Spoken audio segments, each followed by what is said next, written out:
Hello students, welcome back to Prepon. चलिए, आजकल हम लोग एसएससी जेई के लिए हिस्ट्री एंड पॉलिटी रिवाइज कर रहे हैं। ये रिवीजन बहुत काम आने वाला है। आपने पढ़ा हुआ है, वीडियोस से पढ़ा हुआ है, बहुत सारे लेक्चर्स पढ़े हुए हैं। क्लास नोट्स जो हैं उनको मैं रिवाइज करा रहा हूँ। वो क्लास नोट्स जो मैंने क्लास में लिए थे और लोगों ने लिखे हैं, उसका एक हैंड रिटन कंपाइलेशन है, उससे रिवाइज कराएंगे तो आपको नोट्स भी मिल जाएंगे और रिवीजन भी हो जाएगा। ये सारे fundamentals, basic history and basic polity आपके और एग्जाम्स में भी काम आने वाला है। जो आप पीसीएस के एग्ज़ाम्स देते हैं, बहुत बेसिक चीज़ें हैं। कहीं कहीं मैं वो चीज़ें भी टच कर लेता हूँ रिवीजन में जो इन नोट्स में कवर नहीं है, बट आज के संदर्भ में आ जाती हैं, तो कहीं करंट इश्यूज़ भी कवर हो जाती हैं। तो ये आप रिवीजन आपके लिए बहुत यूज़फुल है। कम समय में पूरी history and polity to the full requirement of your examination हम इसमें कवर कर लेते हैं। चलिए, पिछले लेक्चर्स में हम लोग कवर कर चुके हैं until the first category of fundamental rights, that is rights to equality, article 14, article 15, 16, 17 and 18। अब करते हैं अगली कैटेगरी, राइट्स टू फ्रीडम। अगली कैटेगरी राइट्स टू फ्रीडम के बारे में बात करते हैं आज। Rights to freedom, next category rights to freedom, article 19 to 22। Article 19 बहुत इंपॉर्टेंट आर्टिकल होता है, जिसमें 6 बेसिक फ्रीडम्स हुआ करते हैं। It contains 6 basic freedoms. Article 19 में जो फ्रीडम्स होते हैं उनको बेसिक फ्रीडम्स कह देते हैं। क्या कहा जाता है, ऐसा लिखा हुआ नहीं है। आर्टिकल 19(1) स्मॉल ए, small B, small C, small D, small ई, स्मॉल जी। तो ये 6 बेसिक राइट्स हैं। क्या क्या है पहले देखते हैं। पहला है rights to freedom of speech and expression.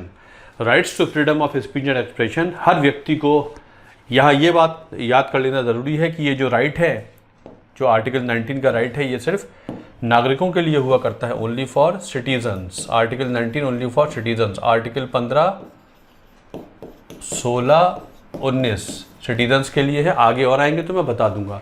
तो आर्टिकल 19 में freedom of speech and expression हुआ करता है, जिसमें हर व्यक्ति को पूरा अधिकार है, वो अपने को व्यक्त कर सकता है, जो भी सही तरीका है उसको इस्तेमाल करते हुए व्यक्त कर सकता है। आर्टिकल 19(1) के तहत, 19(1) स्मॉल ए के तहत ही फ्रीडम ऑफ स्पीच हुआ करता है। आपको ये क्लास में बताया था मैंने, फ्रीडम ऑफ स्पीच संविधान में मेंशन साफ साफ नहीं होता है, लेकिन आर्टिकल 19 स्मॉल ए के लैंग्वेज से निकाला जाता है फ्रीडम ऑफ स्पीच। झंडा फहराना भी फ्रीडम ऑफ स्पीच में आता है। अभी अभी फ्लैग कोड 2002 मॉडिफाई किया गया है। फ्लैग कोड जो होता है, जिसमें आपको अब झंडा फहराने की पूरी अनुमति दी जाती है। आप झंडा हमेशा फहरा सकते हैं। इस संदर्भ में नवीन जिंदल ने एक केस फाइल किया था सुप्रीम कोर्ट में कि झंडा फहराना हमारा freedom of speech and expression होता है, इसलिए इसको पहले क्या था, कुछ चुनिंदा दिनों ही 15 अगस्त, 26 जनवरी वगैरह को ही आप झंडा फहरा सकते थे। नवीन जिंदल की जो प्ली हुई, उसका जजमेंट 2004 में आया, उसमें अलाउ हुआ कि आप झंडा सुबह से शाम तक फहरा सकते हैं। अब जो फ्लैग कोड है, इसको और भी इजी कर दिया गया। फ्लैग का होइस्टिंग है, उसको फहराना है, वो 19(1) ए में आता है। आपको याद होगा, यहाँ ये बता दूँ आपको कि ये जो हमारा फ्लैग है, इसको पिंगले वेंकैया ने डिज़ाइन किया था। पिंगले वेंकैया ने डिज़ाइन किया था इस फ्लैग कोड को, जो एक्सेप्ट हुआ था, उसी को हम आज नेशनल फ्लैग कहते हैं। तो पहला है 19(1) स्मॉल ए, दूसरा है 19(1) स्मॉल बी। 19(1) स्मॉल बी हुआ करता है, जिसमें राइट टू असेंबल है। कहीं भी इकट्ठा हो सकते हैं आप, रैली कर सकते हैं, मीटिंग कर सकते हैं, फंडामेंटल राइट है। Right to form association is also a fundamental right. इसी में आपका अधिकार है कि ट्रेड यूनियन बना सकते हैं, कोऑपरेटिव्स बना सकते हैं। Cooperatives is a fundamental right. Right to form cooperatives is a fundamental right. Right to form trade union is a fundamental right. ठीक है, but right to strike is not a fundamental right, supreme court ने बोला है। Right to freedom of movement throughout the country, पूरे भारत में कहीं भी जाकर आप कहीं भी मूव कर सकते हैं। रूल्स के मुताबिक, लॉ के मुताबिक आपको पूरे भारत में फ्रीडम ऑफ मूवमेंट दिया जाता है। लेकिन जहाँ जहाँ कुछ पॉकेट्स हैं, कुछ ट्राइबल एरियाज़ हैं, जहाँ पर इनर लाइन परमिट चलता है। इनर लाइन परमिट में क्या होता है, इनर लाइन परमिट जो होता है, वहाँ पर राज्य सरकार से परमिशन लेनी पड़ती है। मतलब कुछ ऐसे एरियाज़ हैं, ट्राइबल पॉकेट्स हैं, वहाँ पर किसी को भी जाने की अनुमति नहीं होती, भले ही वो भारत का नागरिक हो या विदेशी हो उनको एक परमिशन लेनी पड़ती है। अगर वो परमिट मिलता है तो इनर लाइन परमिट एरिया में आप जा सकते हैं, अदरवाइज नहीं जा सकते हैं। अदरवाइज आपको पूरे भारत में फ्रीडम ऑफ मूवमेंट है। 19(1)E कहता है right to settlement anywhere in India, आप कहीं भी भारत में सेटल हो सकते हैं। बट 19(1)D और E शेड्यूल्ड ट्राइब्स के फेवर में रिस्ट्रिक्ट किए जा सकते हैं। 19(1)F राइट टू प्रॉपर्टी होता है, जो कि 44th अमेंडमेंट एक्ट 1978 से डिलीट कर दिया गया।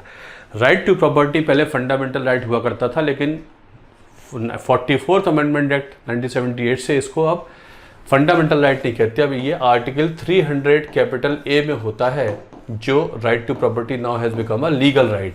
लीगल राइट वो होते हैं जो पार्ट थर्ड से फ्लो करते हैं, वो फंडामेंटल राइट्स होते हैं, और जो बाकी संविधान के और हिस्सों से फ्लो करते हैं, पार्ट थर्ड को छोड़कर या किसी कानून से फ्लो करते हैं, वो लीगल राइट कहलाते हैं। तो right to property is now right to property is a legal right, earlier it was a fundamental right.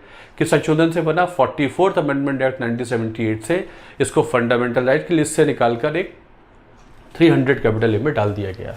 Right to follow profession of choice 19(1)G हुआ करता है, आप जिस प्रोफेशन को चाहे फॉलो कर सकते हैं। कुछ प्रोफेशंस ऐसे होते हैं जो सरकार अपने लिए रख सकती है, उसमें हो सकता है आपको अलाउ ना किया जाए। जुडिशरी है या पुलिसिंग है या आर्म्ड फोर्सेस हैं या स्ट्रेटेजिक जो इश्यूज़ होती हैं, जो आर्म्ड फोर्सेस की आर्म्स मैन्युफैक्चरिंग, न्यूक्लियर पावर है, एट्सेट्रा एट्सेट्रा। तो कुछ एरिया सरकार वहाँ पर 19(1)G अलाउ नहीं होता। अदरवाइज़ जहाँ सरकार ने अपने को नहीं रखा है वहाँ आपको पूरा परमिशन है कि आप जो प्रोफेशन चाहे फॉलो कर सकते हैं। तो आर्टिकल 19(1) में 6 बेसिक फ्रीडम्स दिए हुए होते हैं। ये 19 है, और 19 क्लॉज 2 से लेकर 6 तक रिस्ट्रिक्शंस लिखी हुई हैं। किस बेसिस पर फंडामेंटल राइट रिस्ट्रिक्ट हो सकते हैं? Security of India, defamation of an individual, peace and tranquillity of an area, public moral and decency. आपके बोलने से, आपके लिखने से, आपकी पेंटिंग से किसी की मानहानि नहीं होनी चाहिए। आपके भाषण से किसी का दंगा फसाद नहीं होना चाहिए। आपके लिखने से, बोलने से भारत की सिक्योरिटी खतरे में नहीं आनी चाहिए। इन चीज़ों को ध्यान में रखते हुए आप फ्रीडम्स जो 19(1)A में है, 19(1) में है, इस्तेमाल कर सकते हैं। आर्टिकल 20 3 चीज़ें प्रोहिबिट करता है। पहले तो कहता है x post facto criminal legislation नहीं हो सकता, आपको किसी क्राइम की सज़ा पिछली तारीख से नहीं हो सकती। X post facto criminal legislation is not allowed, मतलब जब क्राइम हुआ है उस समय क्या कानून था उसके अनुसार ही सज़ा दी जाएगी। जब क्राइम हुआ है क्राइम के अनुसार ही सज़ा दी जाएगी। बाद में कानून चेंज करके ये कहा जाए कि उस नए कानून के तहत सज़ा दी जाएगी, ऐसा अलाउड नहीं है। एक्स पोस्ट फैक्टो इसका मतलब होता है no criminal law can be imposed implemented from a back date. किसी क्रिमिनल कानून को पिछली तारीख से लागू नहीं कर सकते हैं। जैसे आर्टिकल 20 की जो एप्लीकेशन है बिल्किस बानो केस में आ रही है। बिल्किस बानो केस जो है उसमें इसकी एप्लीकेशन चल रही है कि कोई भी कानून जो आज बना दिया गया हो पिछली तारीख से लागू नहीं हो सकता है। बेनामी ट्रांजैक्शन में भी ये इसका इशू देखने को आ रहा है। दूसरा है कि डबल जियोपार्डी नहीं हो सकती। इसका मतलब है एक क्राइम की सज़ा एक बार से ज़्यादा नहीं हो सकती है, ये भी अलाउड नहीं है। एक क्राइम की सज़ा एक बार होगी। दूसरी बात है सेल्फ इंक्रिमिनेशन ऑफ एविडेंस भी नहीं अलाउड है, मतलब किसी को अपने ही खिलाफ गवाही देने के लिए फोर्स नहीं कर सकते। सरकार बाकायदा पुलिस के जरिए, इन्वेस्टिगेशन के जरिए पता लगाए कि ये क्राइम हुआ है नहीं हुआ है।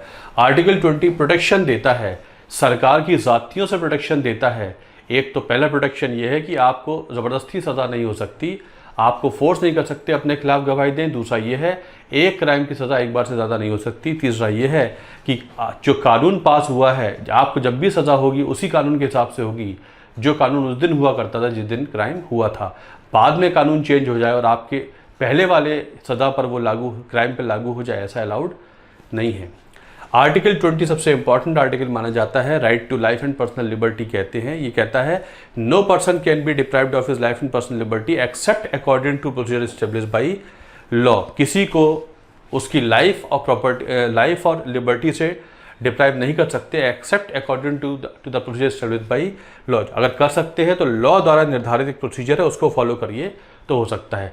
आर्टिकल 21 बहुत इंपॉर्टेंट आर्टिकल माना जाता है। इसमें बहुत सारे निहित आर्टिकल माने जाते हैं, जैसे कि राइट टू लिवेबल इन्वायरमेंट है, राइट टू लाइफ है, आपका जो इन्वायरमेंट है वो लिवेबल होना चाहिए, आपको right to fresh air, right to fresh water, ये सब आपके लिए माना जाता है, फंडामेंटल राइट के नाते माना जाता है। Right to immediate medical attention, accident के केस में आपको तुरंत मेडिकल अटेंशन दिया जाए, किसी भी पुलिस की कार्रवाई की ज़रूरत नहीं होती है, सबसे पहले मेडिकल अटेंशन की ज़रूरत होती है। राइट टू प्राइवेसी भी राइट टू लाइफ में ही इंटरप्रेट किया गया है। जस्टिस पुट्टास्वामी केस में, जस्टिस पुट्टास्वामी केस 2017 में राइट टू प्राइवेसी को सुप्रीम कोर्ट ने आर्टिकल 21 में ही माना है। तो बहुत सारे राइट हैं जो राइट टू प्राइवेसी में आते हैं। आर्टिकल 20 सबसे इम्पॉर्टेंट माना जाता है, संविधान का पिवट भी माना जाता है, इस धुरी के अनुसार अराउंड संविधान घूम रहा है। Article 21, article 21 capital A added by 86th amendment act 2002। 86th amendment act में इसको ऐड किया गया। हुआ ये था कि 1992 में सुप्रीम कोर्ट में दलील दी गई कि अगर बच्चों को शिक्षा सही समय पर ना मिले तो आगे चल के वो अपना डेवलपमेंट का अधिकार खो देते हैं, इसलिए उनको शिक्षा देना तो एक बात है लेकिन सही समय पर देना ज़्यादा ज़रूरी है। ऐसा किया गया Mohini Jain case versus state of Karnataka, Mohini Jain case 1992। यहाँ पर दलील दी गई थी पहली बार कि एजुकेशन को फंडामेंटल राइट जैसा मानना चाहिए। इसी को फिर उन्नी कृष्णन केस में सुप्रीम कोर्ट ने कहा कि right to education should be made a fundamental right.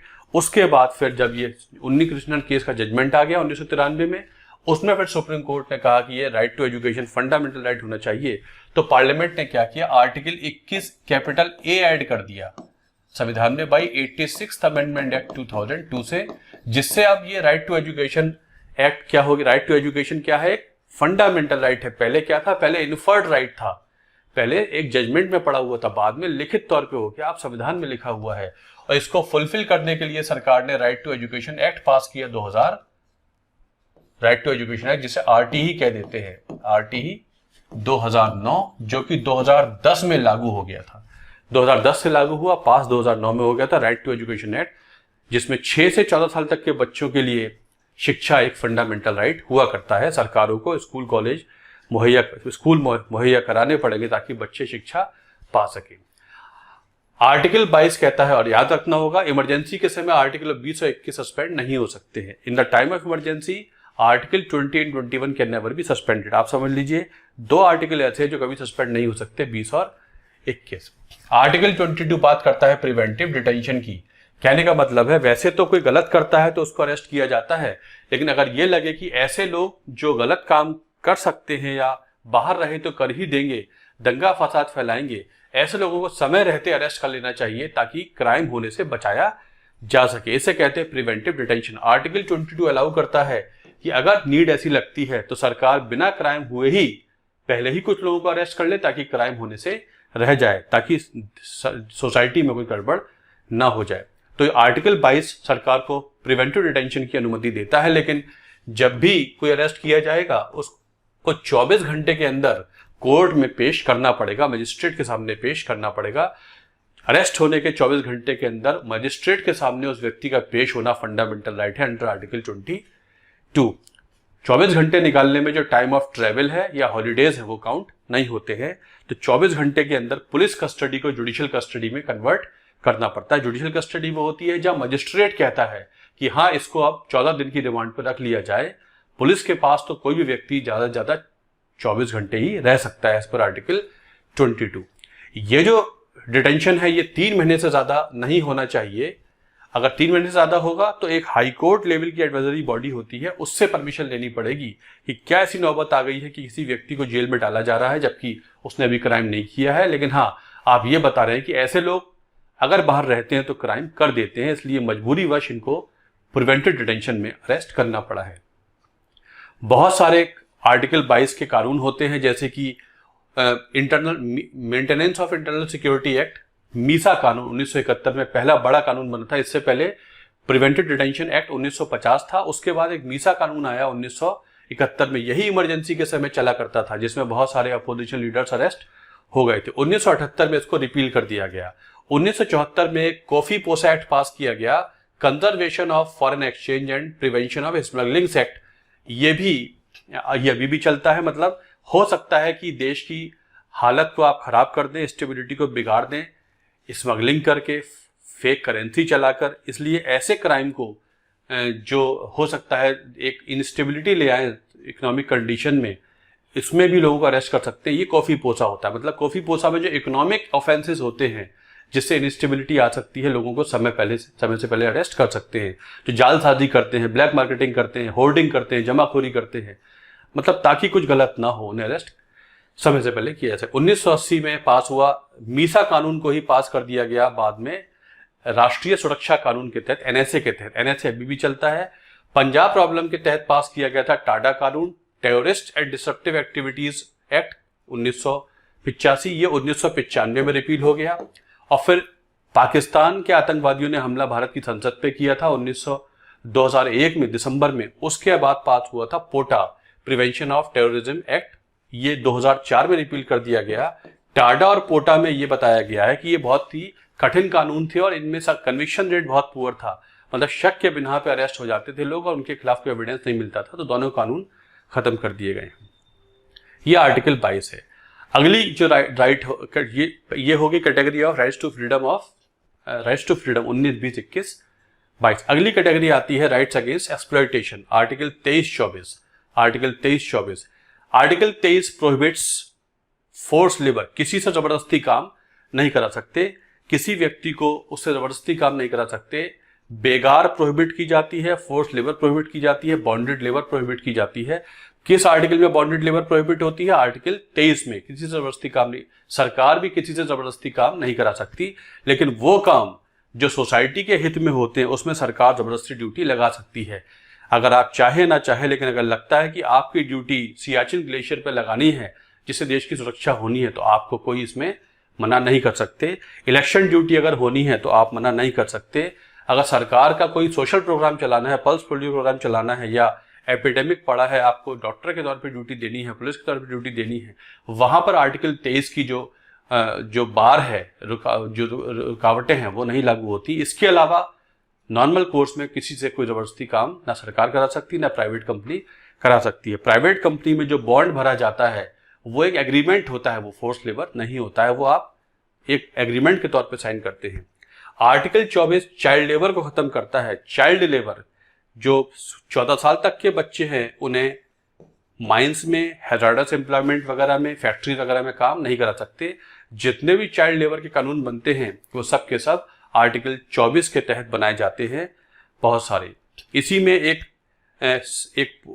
Portal हुआ करता है, pencil, platform for effective enforcement of no child labour. ये एक पोर्टल है, मिनिस्ट्री ऑफ लेबर का पोर्टल है ये पेंसिल। यहां पर अगर आपको लगता है कि चाइल्ड लेबर हो रही है तो आप जाके शिकायत कर सकते हैं। चाइल्ड लेबर के बहुत सारे कानून हैं जिसके तहत किसी भी तरीके से चाइल्ड लेबर नहीं हो सकती है। This is article 24। तो ये कैटेगरी है राइट्स अगेंस्ट एक्सप्लॉयटेशन। आर्टिकल 23 में फोर्स लेबर नहीं हो सकती, बॉन्डेड लेबर नहीं हो सकती, और आर्टिकल 24 में बच्चों का जो अब्यूज वगैरह है या उनकी जो चाइल्ड लेबर है, जिनको बच्चों को काम करना पड़ता है इसलिए कि उनके पेरेंट्स इतना नहीं कमा पाते हैं, तो बच्चों को शिक्षा चाहिए, उनको श्रम ना करना पड़े, तो बाल श्रम को खत्म करने के लिए बहुत सारे कानून सरकार ने बना रखे हैं और बहुत सारे टेक्नोलॉजिकल मेजर भी ले रखे हैं जिससे बाल श्रम खत्म किया जा सके। भदोही एक यूपी में जगह है, भदोही, वहाँ कारपेट बनते हैं और वहाँ कारपेट में बच्चे, टेक्सटाइल इंडस्ट्री में चाइल्ड लेबर का इंसिडेंस ज़्यादा होता है क्योंकि बच्चों की उंगलियां बहुत पतली होती हैं और वो उसमें वेविंग में बड़ी काम आती हैं। लेकिन भदोही की जो इंडस्ट्री है, कारपेट इंडस्ट्री, वहाँ पर चाइल्ड लेबर खत्म किया गया और जो भदोही के जो कारपेट बनाने वाले हैं वो बाकायदा सर्टिफिकेट देते हैं कि ये जो कालीन बना है ये फ्रॉम नो चाइल्ड लेबर से बना हुआ है, ऐसा सर्टिफिकेट भी इशू किया जाता है। तो चाइल्ड लेबर पे सरकार बहुत काम कर रही है। दीज आर 2 कैटेगरीज जो हमने आज कवर की। चलिए, रिवीजन आपके काम आ रहा होगा, जल्दी और चीज़ों को रिवाइज करेंगे। मैं आपको फिर याद दिला दूं, एक टेस्ट सीरीज शुरू हुई है जीएस की, एसएससी जेई के लिए प्रेपॉर ने एक टेस्ट सीरीज शुरू की है जहां 10 टेस्ट हैं, हर टेस्ट में 50 क्वेश्चन हैं। आप प्रेपॉन के एक ऐप पे जाएंगे, वहां रजिस्टर करेंगे अपने आप को, तो आपको एक बहुत ही कम फीस में 10 टेस्ट की टेस्ट सीरीज मिल जाएगी जहां आप अपने आप की परफॉर्मेंस भी गेज कर सकते हैं, कितने लोग आपसे आगे हैं, कितने समय में कितने क्वेश्चंस किए, उनके आंसर्स भी पढ़े हुए हैं, एक्सप्लेनेशन भी पढ़े हुए हैं। आप ज्वाइन करेंगे, आपको फायदा होगा। Thanks a lot for watching this video. अगले लेक्चर में फिर रिवीजन को आगे बढ़ाएंगे, फटाफट इंडियन पॉलिटी का रिवीजन खत्म करके फिर इंडियन हिस्ट्री पे आ जाएंगे। Thank you very much.